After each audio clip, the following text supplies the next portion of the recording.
Welcome to Strip Cover Lit, where we squeeze the bigger picture out of literature. I am Adrian Ford, and we are here for part 2 of a 9-part series as we struggle through What is Poetry by John Hall Wheelock. That is unfair to Mr. Wheelock. This is not a struggle so far, but we are currently in a chapter called A True Poem is a Way of Knowing.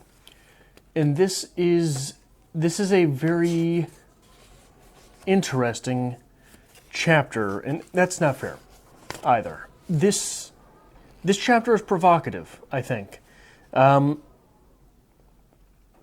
Assertions are put forward, and we'll see if we agree with them. But Mr. Wheelock decides to start the chapter with a quote from Shelley, which is, "Poetry strips the veil of familiarity away from things." Oh, I added a word. Poetry strips the veil of familiarity from things. This is very similar to the "Make It New," which is a quote Ezra Pound is so famous for, and we associate it with him. And I think that is telling, as we might be coming back to Pound later in our discussion here. But I'd like to start off this discussion by reading the opening paragraph. This is where Wheelock begins. As Kenneth Burke has said, man is specifically the symbol-using animal. Language is not only his greatest single source of happiness, it is his most important invention. Language implies collaboration in symbolism. So simple a thing as a word, by general consent, symbolizes or stands for an infinitely manifold, infinitely complex item of experience.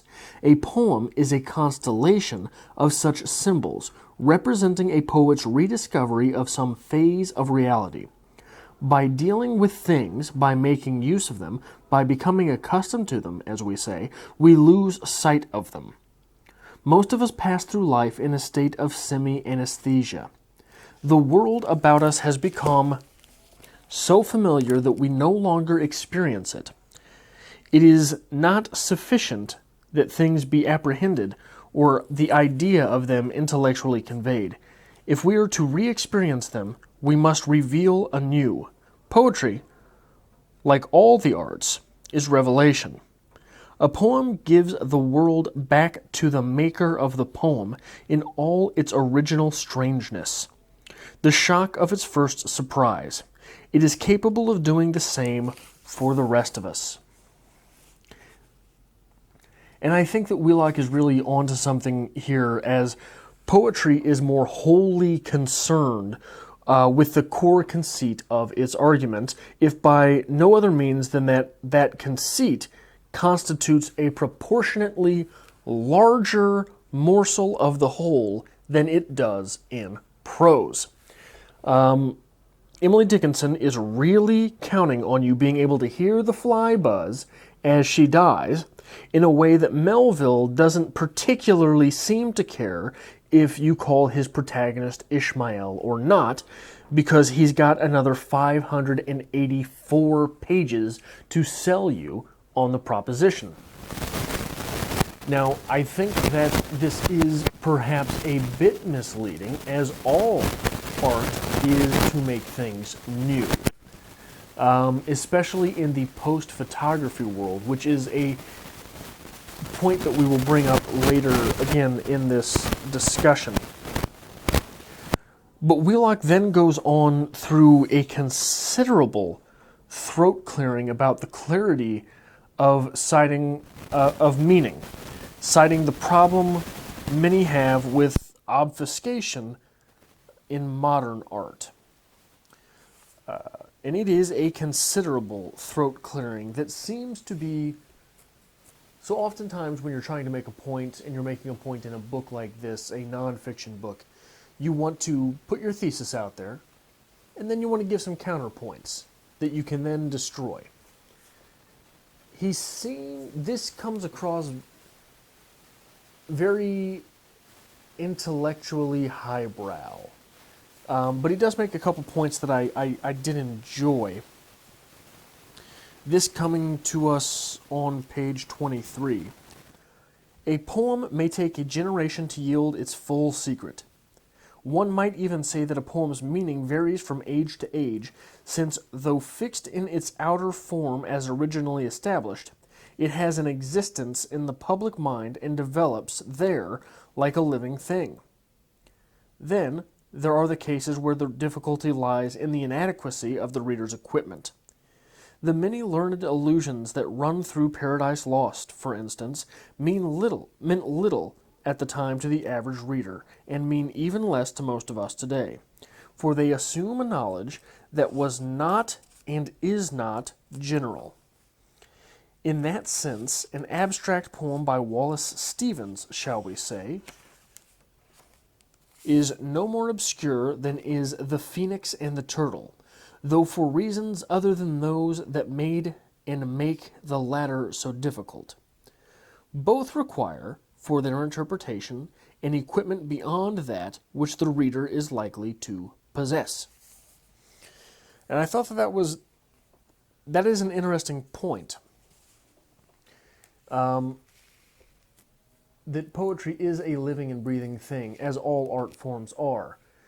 And with time, the interpretations of a poem or a novel or a painting or a photograph only serve to multiply by the context of the world which has grown or devolved around it.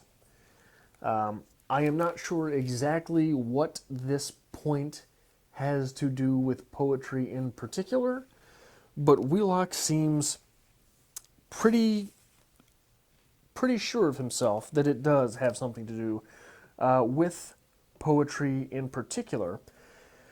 But then Wheelock goes ahead and goes full get off my lawn mode. On page 25 and 26, we get this. And this is, you could foresee this devolvement in his argument coming if you paid close enough attention to the passage I just read, because it was a very highbrow sort of passage. But then we get this. A charge less often and more justly brought than that of obscurity will be the complaint that the contemporary poem is cerebral, accomplished, erudite, and empty of feeling. If Wordsworth were alive today, he might be tempted to change his rather unsatisfactory definition of poetry to emotion recollected in anxiety and with distaste. Somewhere in Too Many a Contemporary Poem, between the impulse of feeling and its manifestation, a Freudian censor has intervened. Emotion is not permitted to get through except in disguise, wit being the mask most favored for this purpose. Our age, like the Augustan age of Queen Anne, is ashamed and afraid of emotion.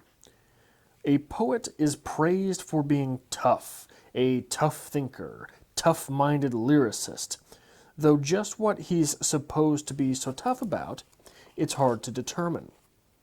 But the censorship with regard to the expression of feeling is severe, and indeed in our time any deviation in the arts from the taste prescribed must face criticism that is not aesthetic judgment so much as moral condemnation. The heretic is burned at the stake. It is as if the rigors of orthodoxy had been transferred from the religious to the aesthetic field. Frankly, in the mask of intellectualism, Wheelock went ahead and put on his feelings goggles. And I'm not sure why. Because this criticism, this assertion, we'll call it an assertion. This is an argument. This argument, this assertion, frankly, removes from the critic the responsibility of autonomy, the duty of judgment, and the job of evaluation. We are not necessarily supposed to agree with the speaker of the poem. And I think this is what case Wheelock is making. That these tough poems. I'm going to put Bukowski out there because that's a poet with which I am very familiar and is very tough. If you read Bukowski simply literally, yeah, he probably comes across as the faux tough guy. It's not how you read Bukowski. Bukowski invites you in to judge him so that you don't have to judge yourself so harshly. You learn from his mistakes so that you don't have to play through his gaiety, right? This is the poetry of yore, playing through someone else's emotions. It's not necessary. I will agree that there's the ivory walls of academe oftentimes conclude what a type of art is supposed to be and say that there is no room for wiggle therein. So that every short story writer today has to be George Saunders. Every short story writer 40 years ago had to do something to try to be Hemingway. I will agree that there is too much censorship in art of that type. There is very little willingness to accept something other than the standard. But do we really need to fault the poet for that?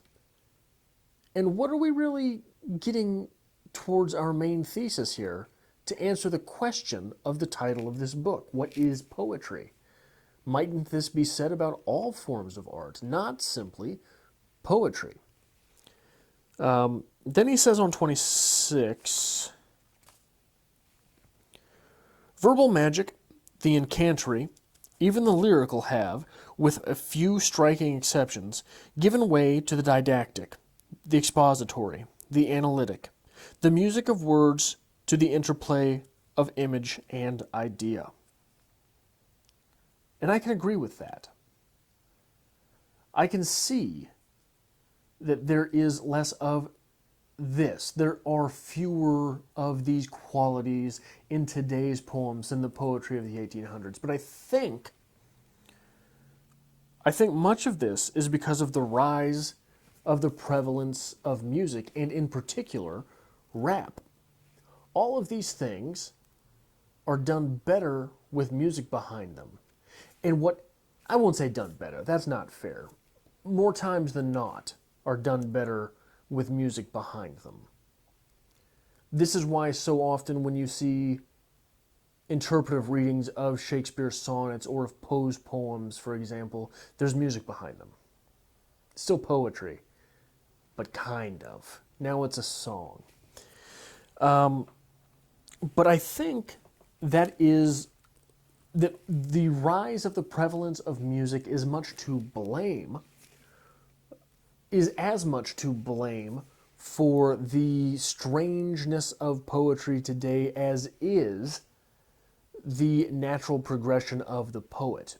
And I say that because we're in a world where artists, modern art painters, doing some weird stuff. And why are they doing some weird stuff? Because they have been freed from the shackles of verisimilitude by the fact that the photograph exists. Because people are taking pictures of things. Now my painting, in order to be art and appreciated, does not necessarily have to strictly reflect what the eye beholds in the world. My painting can be where the eye goes for vacation. And much of that is what poetry is doing for the brain. I jotted in here a poem from Ezra Pound at the end of reading this, because I think it is very much what Wheelock is arguing against, without knowing that I think he's just outside the game. This is In a Station of the Metro by Ezra Pound. The apparition of these faces in the crowd, petals on a wet black bow. Not in ideas, but things. Make it new. These are things that we refer to Ezra Pound for. the objective correlative. And what does that do, the objective correlative? It allows the reader to infer his or her own thoughts and emotions on the thing. Not in ideas, but things. You can replace very easily ideas with emotions. Not in emotions, but things. Don't tell me how you were feeling. Give me the image that brought that feeling, and with it, I will impose my own. This, I believe, is from whence art comes. So in this poem, in a station of the metro, that's the title, the whole poem goes as such. The apparition of these faces in the crowd, petals on a wet black bow. This is pure emotion. This is pure emotion. The faces in the metro don't actually look like petals on a wet black bow. We're putting that in there. We're completely putting our emotion into words while giving you the image. And I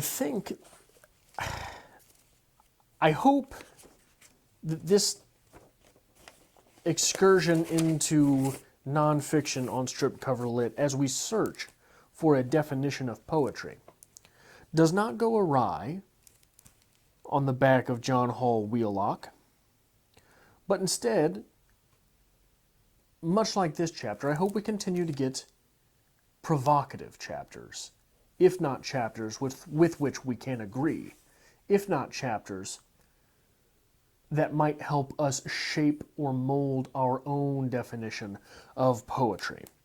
But I will be interested to see if you have any thoughts or feelings on the ideas that were shared in Chapter 2 of this... I lost my place here. What am I doing?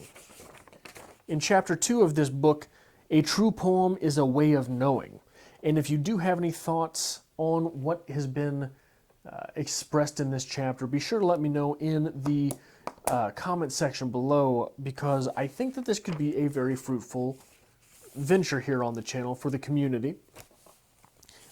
Interesting, if nothing else. And if you like this sort of thing, be sure you hit that like button, because it really helps us out here on the channel. And if you want to stick around for parts 3 through 9 of the series and you are not already subscribed, be sure you subscribe and maybe hit that bell notification, because hopefully we're going to zip right through this book and go shoot these chapters down one by one and maybe have a definition of poetry of our very own by the end. And if you would like to help us create more content here on Strip Cover Lit, there is a link to our Patreon to be found in the description below.